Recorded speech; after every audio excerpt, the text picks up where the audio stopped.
as pessoas na catequese confundem isso, né? Acham que os livros que trazem roteiros, trazem uma metodologia de transmitir o conteúdo é o livro da catequese, e a Bíblia é um acessório que a gente deve usar de vez em quando, né? E é justamente o contrário.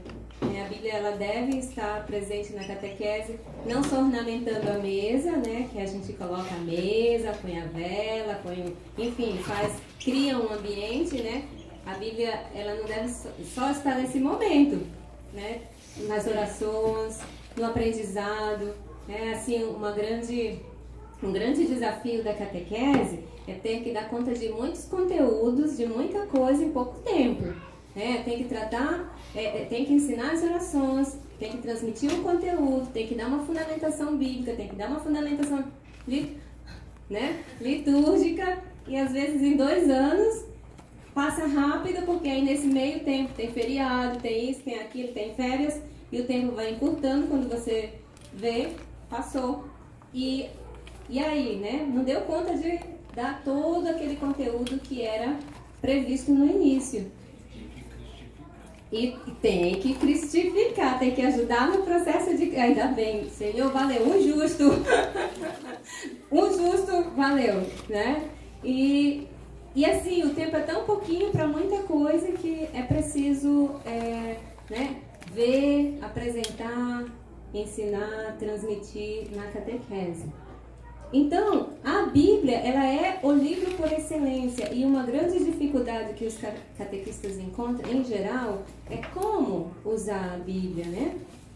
Como fazer com que a Bíblia seja a parte integrante dos encontros catequéticos. Como fazer isso?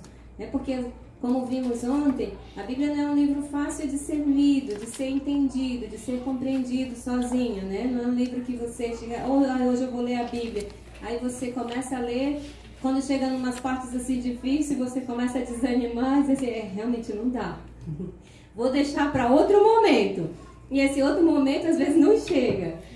Então, assim, como superar essa dificuldade, como fazer uma catequese bíblica, né? E que não é um estudo bíblico, não é um estudo da Bíblia que vai ser feito na catequese, mas é dar as primeiras noções, né? Introduzir, familiarizar, tornar conhecida, familiar a Bíblia aos catequizandos, sejam eles crianças, sejam eles já adultos, porque os adultos, quando vêm na iniciação cristã, não tem essa vida, né, de igreja, a vida religiosa que a gente costuma ter, as práticas religiosas dentro da igreja que a gente costuma ter, eles não têm. Eles estão justamente vindo para receber, né, essa iniciação. Então, familiarizar os adultos também que estão na catequese. Funciona. Então, a Bíblia, ela é a fonte da catequese, a fonte na qual a catequese busca a sua mensagem, né? Todo o conteúdo da catequese, ele está fundamentado na palavra de Deus. Seja mostrando a vida de Jesus, seja mostrando o início das primeiras comunidades, né? Toda a catequese, ela tem esse objetivo de, né, tornar a palavra de Deus viva e vivificante na vida, né, do iniciado, do catequizando. A palavra de Deus, ela é meditada, ela é compreendida e vivida, né, pelo senso da fé, por nós que vivemos, por nós que praticamos a fé. Ela é celebrada na liturgia, como vimos no dia de ontem, que nos esteve, né, retomando isso. Toda a liturgia, ela é baseada na Sagrada Escritura, tanto que a gente ouve, né, as leituras tanto do Antigo quanto do Novo Testamento na liturgia que celebramos. E a Bíblia, ela brilha na vida, no testemunho e na caridade dos cristãos, né? Ela é o fundamento da nossa vida cotidiana. E, particularmente, ela sobressai na vida dos santos, né? Eles justamente chegaram nesse patamar por viver com radicalidade, né, a Sagrada Escritura.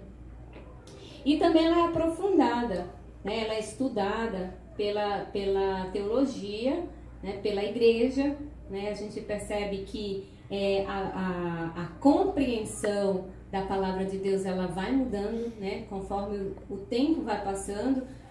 a compreensão teológica que a gente tem hoje da Bíblia não é a mesma que se tinha um século atrás, né? Muitas coisas que antigamente se afirmava, hoje já não se afirma, né? Muitos estudos que são desenvolvidos buscam aprimorar, né, o conhecimento, e desse estudo a igreja assume como sendo parte da sua doutrina, né, daquilo que ela vive e ensina, né? Então, assim, a igreja confia a estudiosos, às vezes não só padre, né? A gente pensa que às vezes que quem estuda a Bíblia é só padre, né? Que faz estudo teológico, científico da Bíblia. Também existem muitos leigos e preparadíssimos, né? Para refletir, estudar, aprofundar e trazer para nós o fruto do seu estudo, do seu conhecimento, né? A gente tem muitos livros bíblicos, né?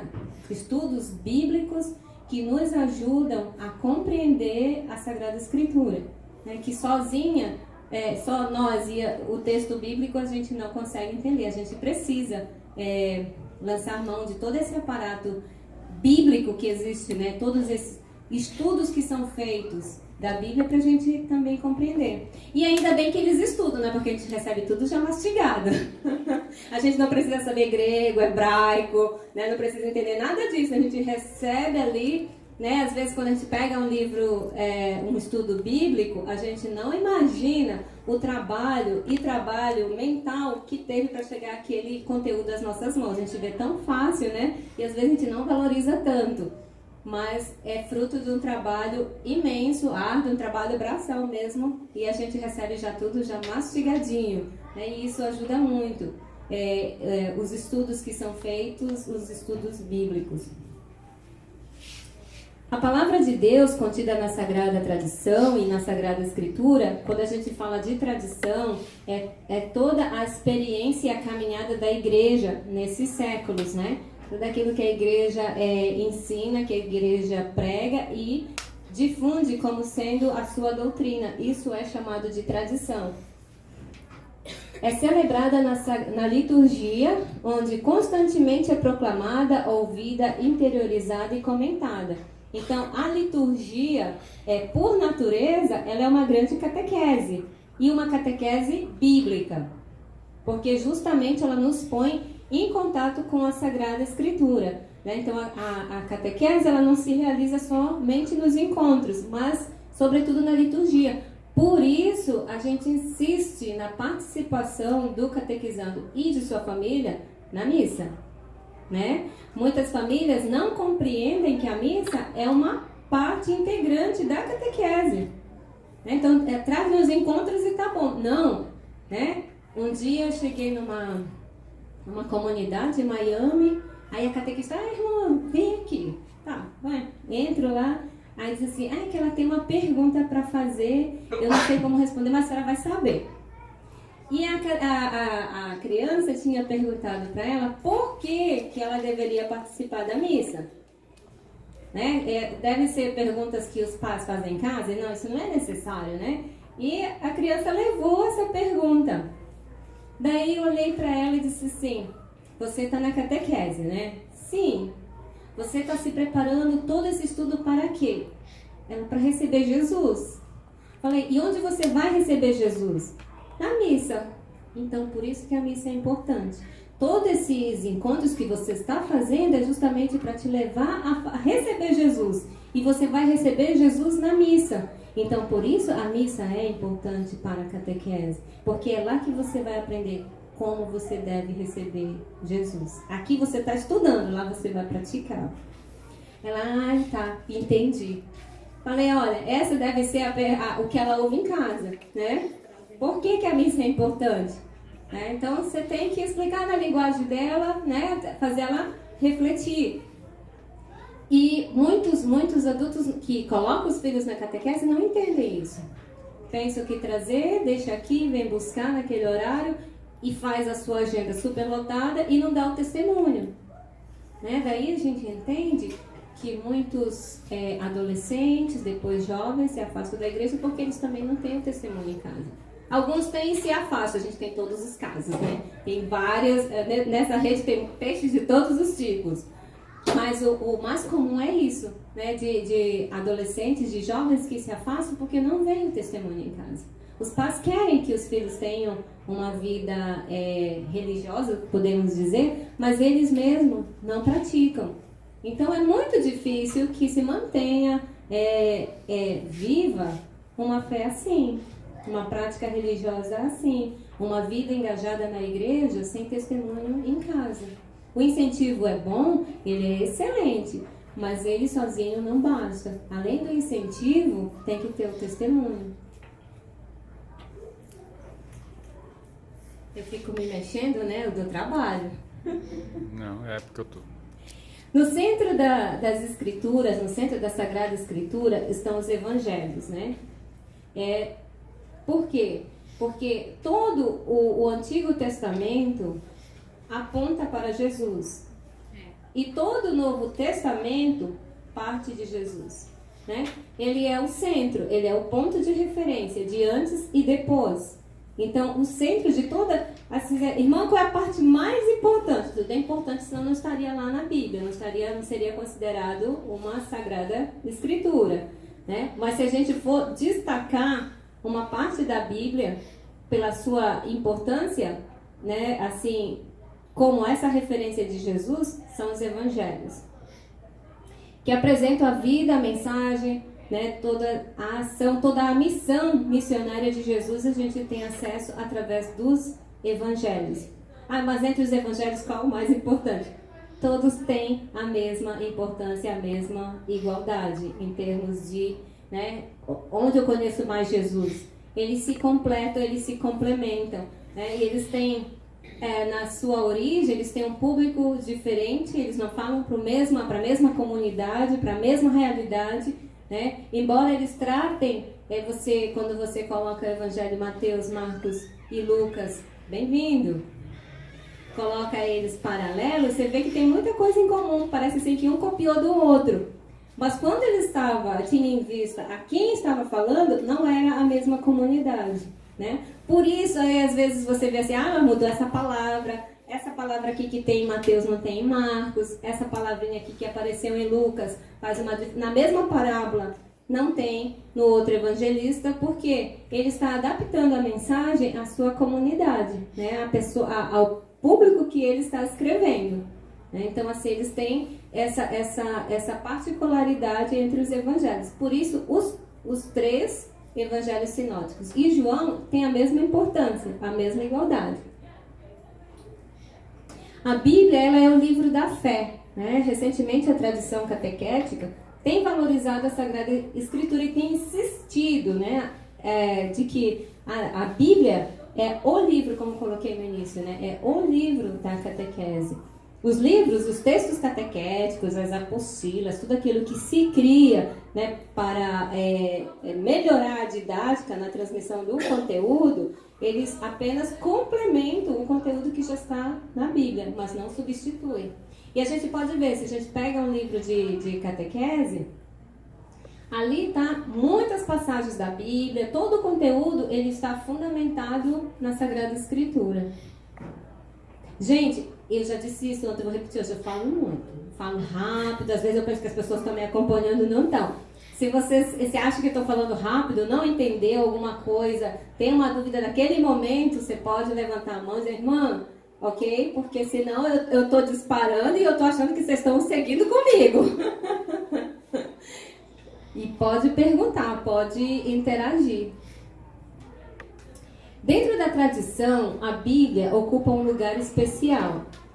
Nela, a igreja reconhece o testemunho autêntico da revelação divina, né? Tudo que está na Bíblia é considerado palavra de Deus, é considerado revelação de Deus para a humanidade. Antes da invenção da imprensa, e por mais de um século, né, depois da invenção da imprensa, pouquíssimas pessoas possuíam a Bíblia. A gente ouve disso, né, que as pessoas não tinham acesso, primeiro pela dificuldade que era fazer um livro. era um trabalho todo artesanal, feito, escrito, né? À mão, costurado, todo encadernado à mão. Era um trabalho artesanal muito, muito, muito grande e muito caro. Por isso, por ser muito trabalhoso fazer, era muito caro.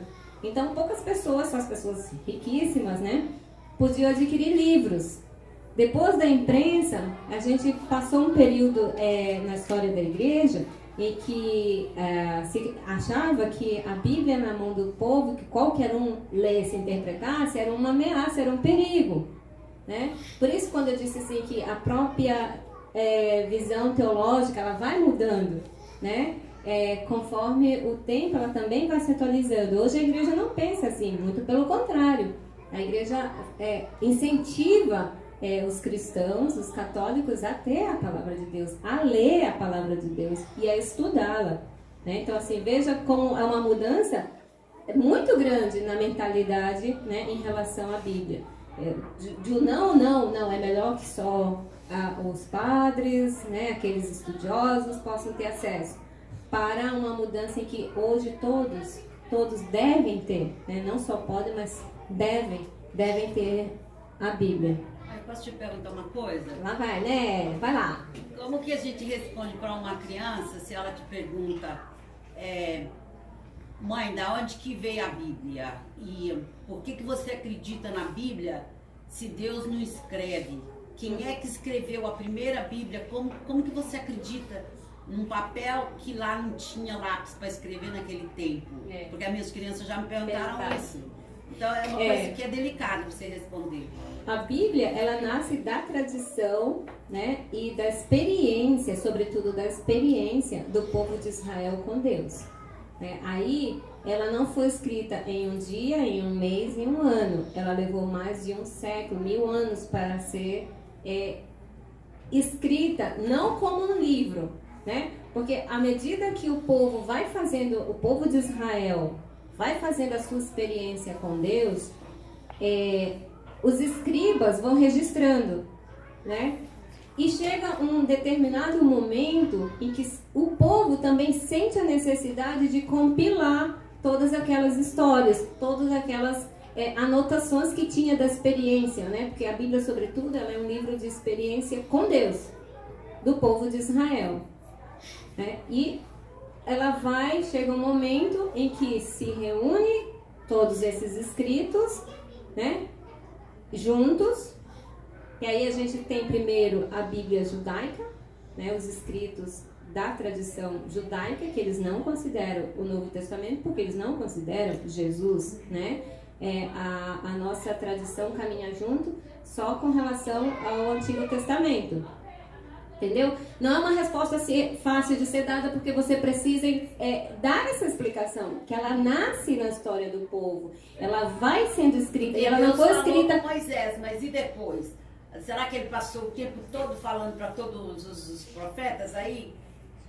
Foi como assim? Falou em sonho, falou e como que Deus falou para eles? O que você vai escrever na Bíblia que eu quero que você escreve? Primeiro não foi Deus, olha, escreve isso no ouvido de ninguém, né? Deus não fez isso. Quando a gente chama de inspiração, né? Ou seja, a motivação para escrever vem de Deus. Como a gente tem hoje, a gente diz assim, a gente não tem inspirações, isso aqui, a gente sente a necessidade de fazer algo e a gente diz assim, eu não sei, mas foi Deus que me inspirou. A gente não faz isso? Sim. É a mesma experiência do povo, né? De olhar, porque ainda tem outro detalhe. A Bíblia foi escrita, os acontecimentos escritos foram escritos depois de ser vivido, muito tempo depois de ser vivido, né? O povo olha para trás, para aquela experiência, faz uma leitura da ação de Deus naquela experiência, por exemplo, a saída do Egito. Ela olha aquela experiência de ter saído, de sair daquela situação deplorável de vida, onde o povo não tinha liberdade, onde o povo vivia uma situação de escravidão, vai para uma outra realidade, ela olha isso muito tempo depois e vê como a ação de Deus, né? Alguém, não se sabe quem escreveu, não tem o nome, atribuíram, por exemplo, a história do Êxodo, atribuíram a Moisés, mas isso você não pode dizer cientificamente foi Moisés. A tradição atribuiu, mas ninguém tem certeza, ninguém viu lá Moisés e registrou. Não tem essa certeza. Se fala pela tradição, mas não se sabe quem escreveu. E Quem eu vou escreveu? ficar passando para frente isso? Inspiração? A ação de Deus é assim, né? Então, o povo olha para a sua experiência e diz assim, não, realmente isso não foi somente ação humana, é ação de Deus. Registra. E até o momento em que registra, isso é contado. Nós partimos primeiro de uma tradição oral, em que se conta os feitos, as ações de Deus na história do povo, né? E isso vai passando, como tem na família da gente, a gente tem histórias que aconteceu com o nosso bisavô, com o nosso avô, e que a gente conhece. Aquela história que a gente conhece hoje, pode ser que nem seja como tinha sido, como aconteceu. Mas a gente tem relatos dessa história, né? Com o povo é a mesma coisa, né? Eles vão na tradição oral até que aquilo se é escrito. Não. De oral em oral, um tempo isso aqui vai cair no esquecimento. Isso precisa ficar registrado e se escreve, né? Os escritos foram nascendo assim, dessa forma. E muitos livros não foi escrito por uma pessoa só. Começou a ser escrito por um, depois passou para outro e foi finalizado por outro. Começou numa língua, passou para outra, né? Começou a ser escrito num lugar e terminou em outro. A Bíblia tem essa complexidade. Falando assim, historicamente, por um documento, por um livro ter veracidade, é o maior número de cópias que é encontrado. Então, eu já li que os livros da Bíblia foram encontrados em diversos lugares, diversas línguas, que mostra que realmente aquela história é verdadeira. Isso vale para o Novo Testamento. Para o Antigo Testamento, como a gente, a grande parte a gente seguiu o cânon hebraico, o cânon hebraico só considera os livros que foram escritos em hebraico. O Antigo por isso que aí um assunto puxa o outro. Os protestantes aderiram ao cânon hebraico, que tem 7 livros a menos, porque são os livros escritos em grego. E os judeus não aceitaram os livros que não fossem escritos em hebraico, que é a língua do culto, era a língua deles, né? Então, quando a Bíblia ela é compilada como Sagrada Escritura, é um período em que o povo judeu está passando por como que se diz, uma retomada da sua história como povo.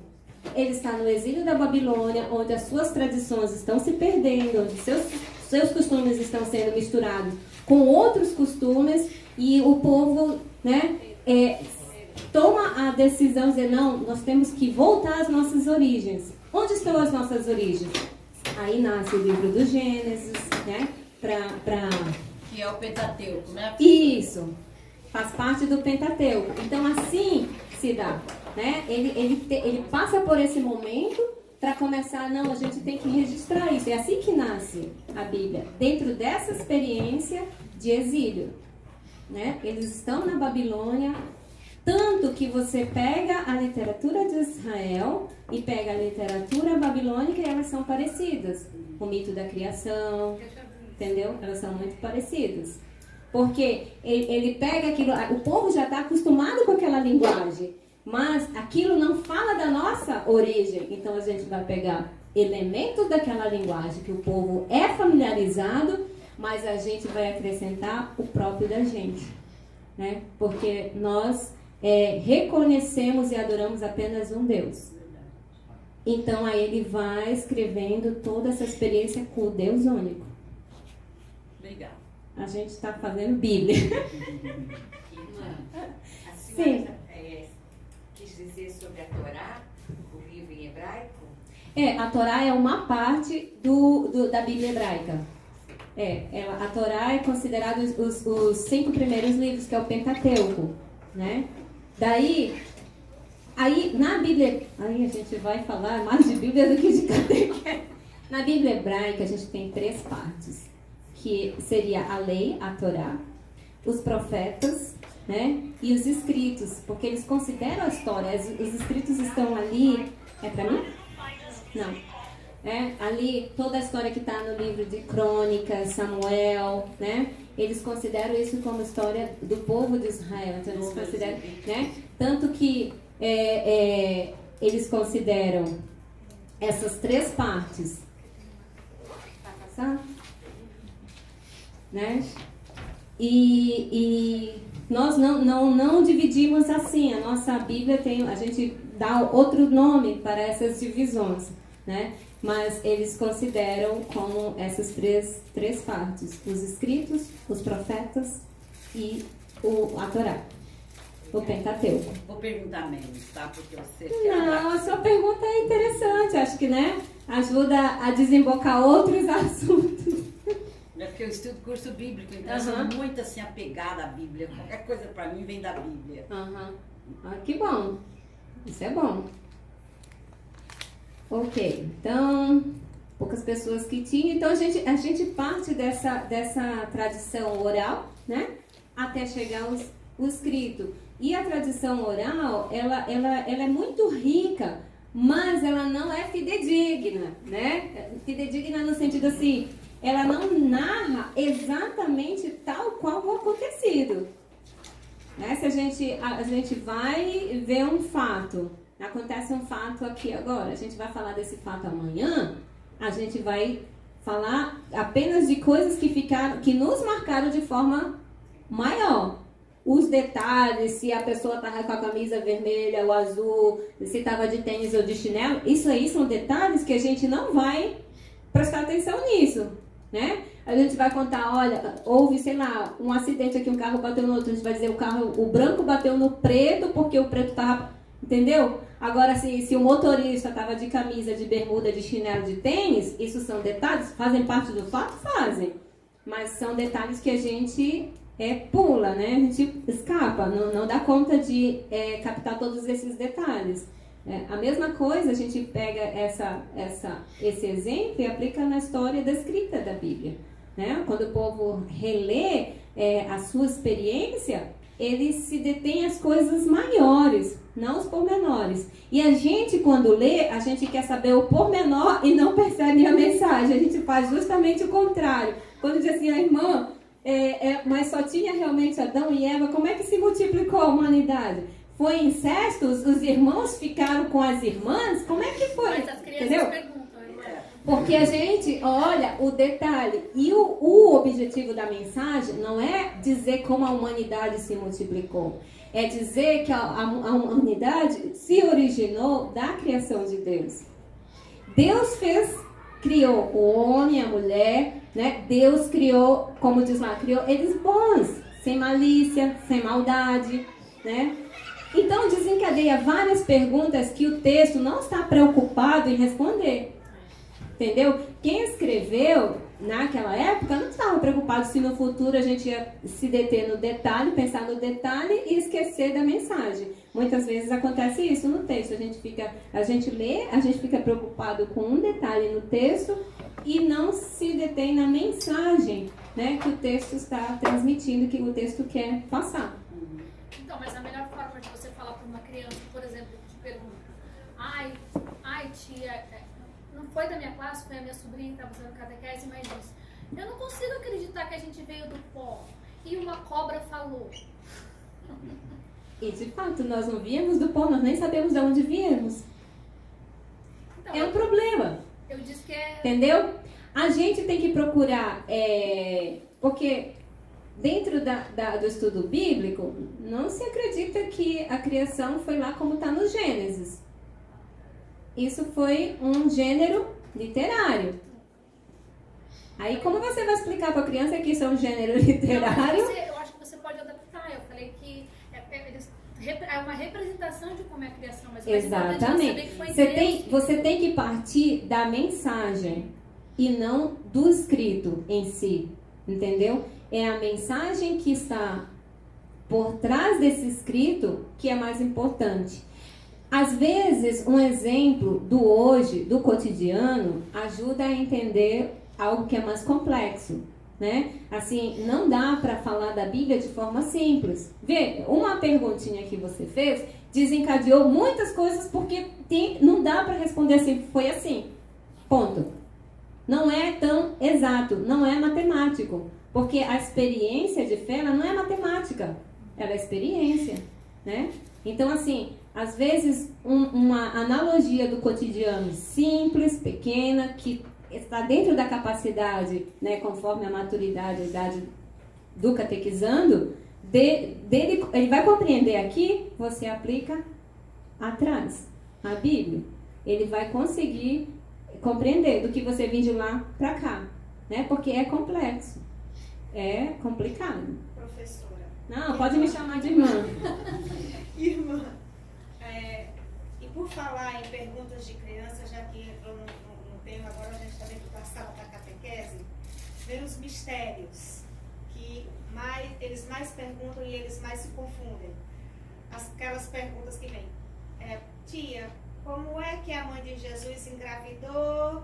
Se José não é o pai, como é que isso aconteceu? E enfim, como é que a gente vai explicar como é que o Espírito Santo fez isso? Se não tinha o pai na hora? Então, é lógico que a gente se preocupa em construir junto com eles a fé, o Espírito Santo, a fé em Deus. Tipo, você respira o ar, mas você não vê. Você precisa do ar para você respirar, assim é Deus. Você não vê, mas você precisa dele para viver. Então, essa construção da fé com eles, sem eles verem, para uma criança de 7, 8 anos, 9, 10, até 12 anos, onde você consegue fazer as definições teóricas através do lúdico, ou seja, vou te mostrar como se faz, para fazer ele acreditar como Maria ficou grávida de Jesus sem o pai. Teria alguma técnica ou alguma resposta mais bem elaborada que pudessem nos ajudar para questões como essas em sala de aula que acontecem cotidianamente? Como poderíamos fazer? Eu continuo a contar. O lúdico ajuda muito, porque a criança tem o lúdico muito aguçado nela. Sim. Muito mais do que o racional, o exato, né? O que é isso?